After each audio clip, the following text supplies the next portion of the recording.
although God has put you in a position to be of service and to have a caring heart for others, that does not mean that He is expecting you to take responsibility for everyone's action.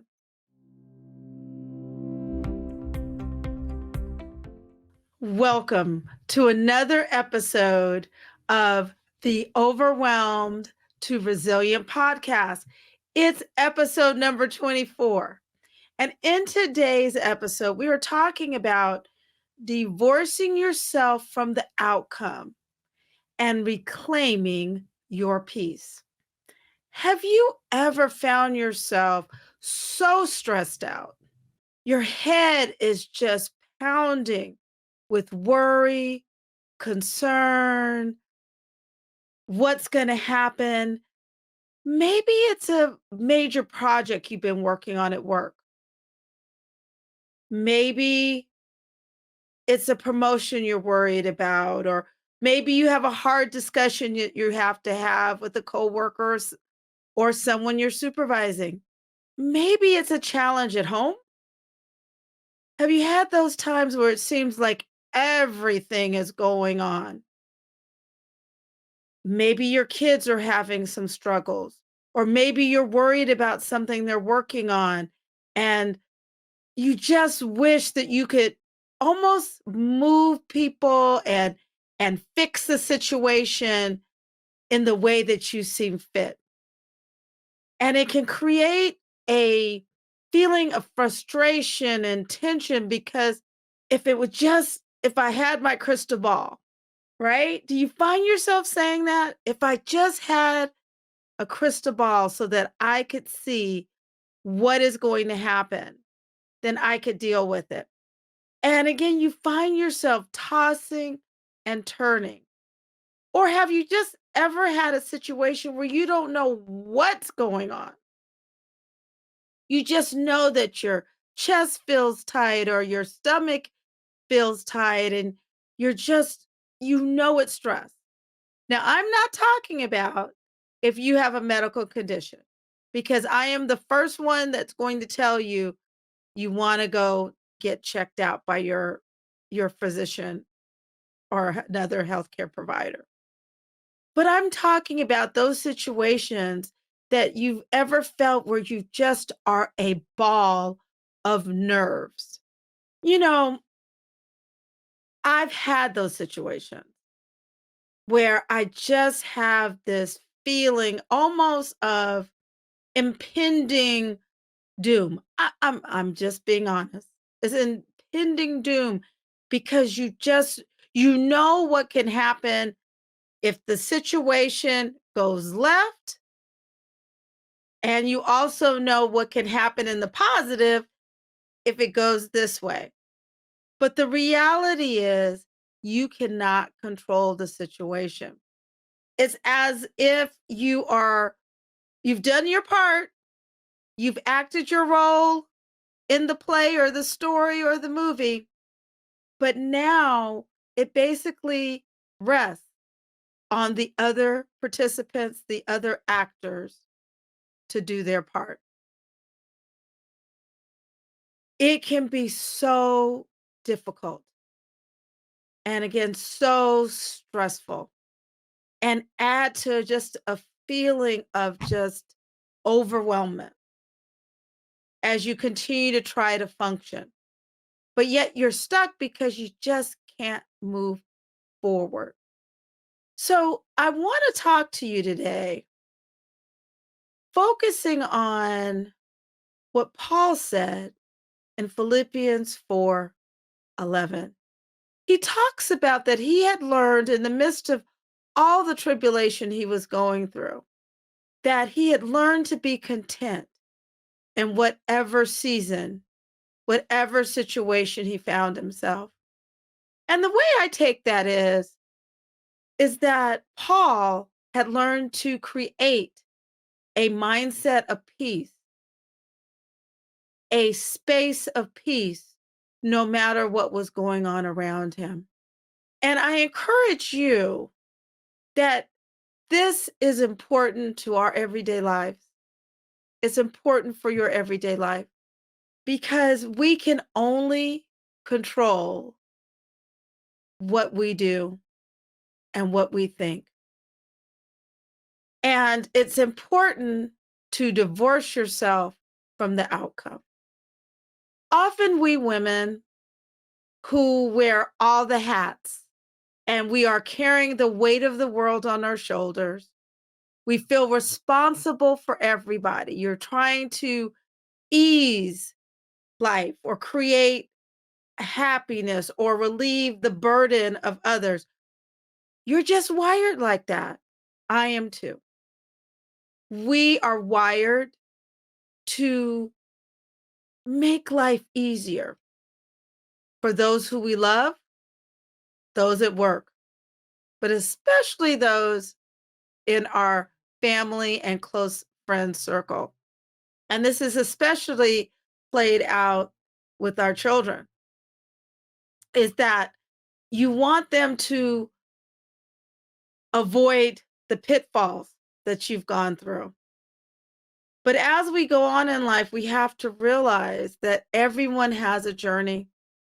And it comes back to recognizing and acknowledging that God truly is in control. We're not in control.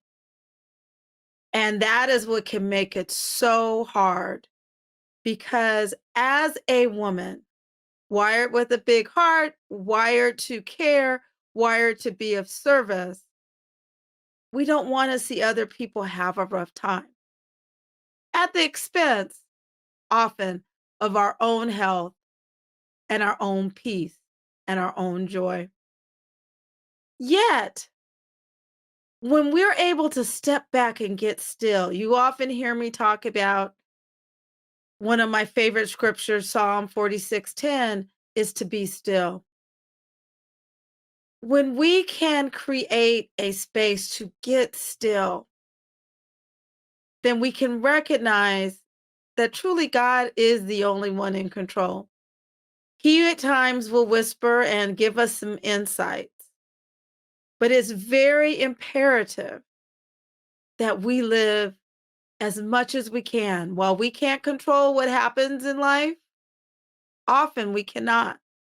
Yet, as Paul, we have to create a space of contentment and peace because you owe it to yourself. God has created you for a purpose, and you owe it to yourself to continue to live the life that He has created you for. You need you. Your family needs you. And for those of you who work outside of the home, those of you who work inside the home, those of you who work in the community, God has created you for your own, not just the goals that He's created you to set and accomplish, but to love, to have joy, and to have peace. So, a part of that, as I said earlier, is divorcing yourself from the result, which that means relinquishing your worry. As long as you do what you can do, it's imperative that you take that step to say, I've done what the Lord has told me to do. Now the ball is in the other person's court.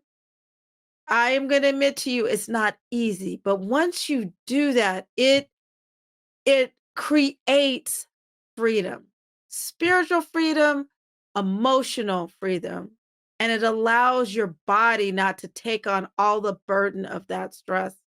God is in control, not us.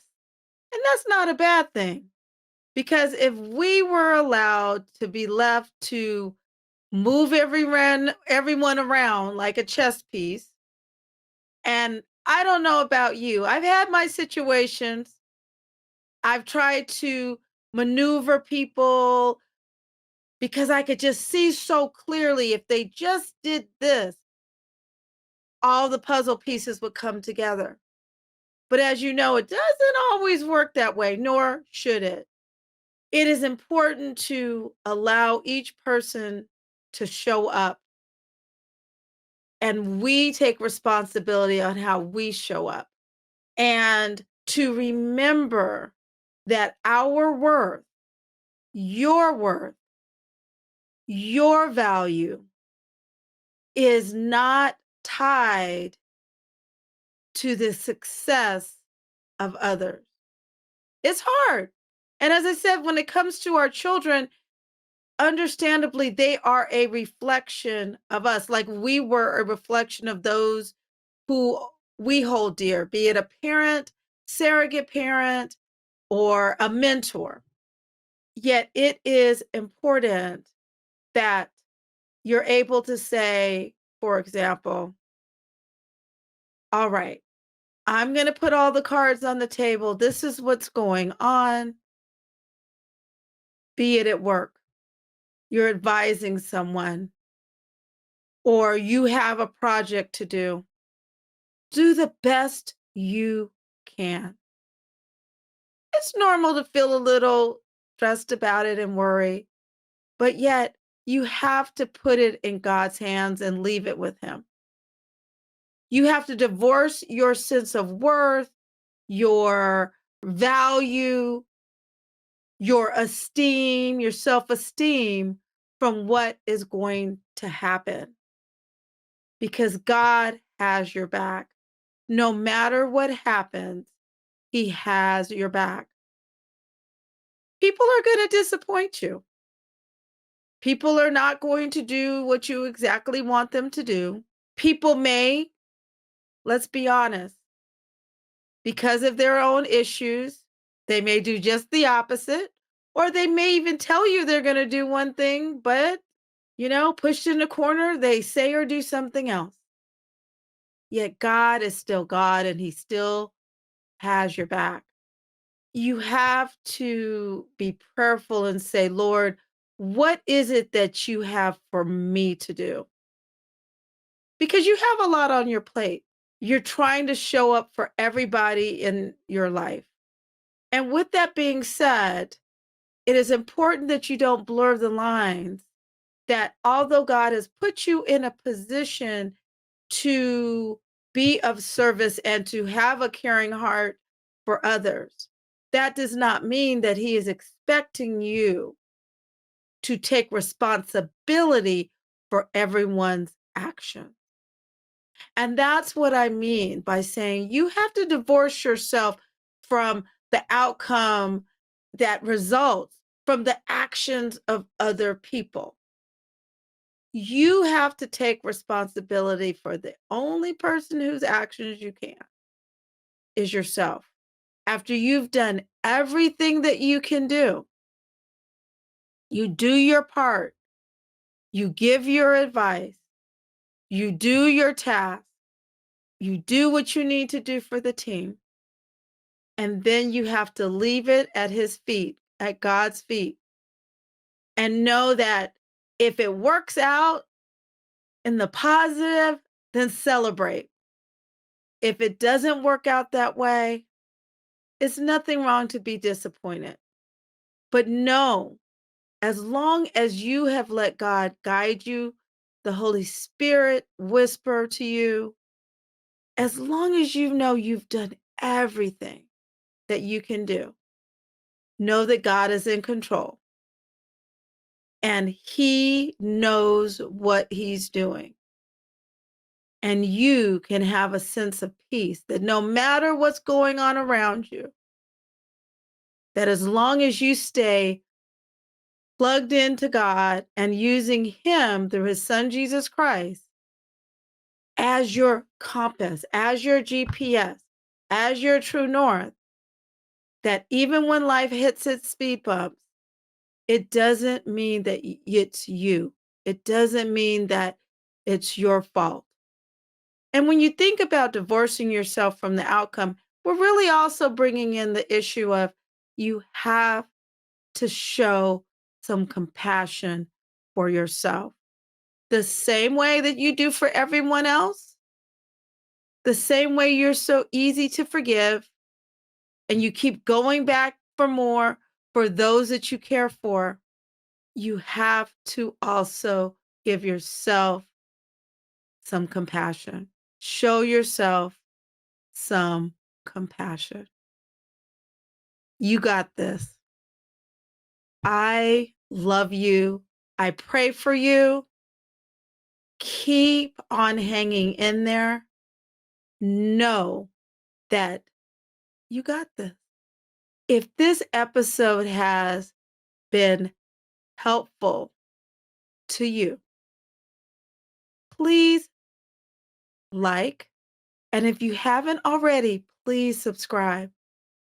And even more, if there is someone who could benefit from the Overwhelmed to Resilient podcast or this particular episode, please share.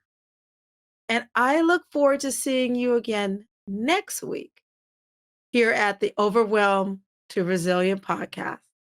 Take care and be safe. Don't forget, divorce yourself from the outcome so you can create and reclaim your peace. Take care.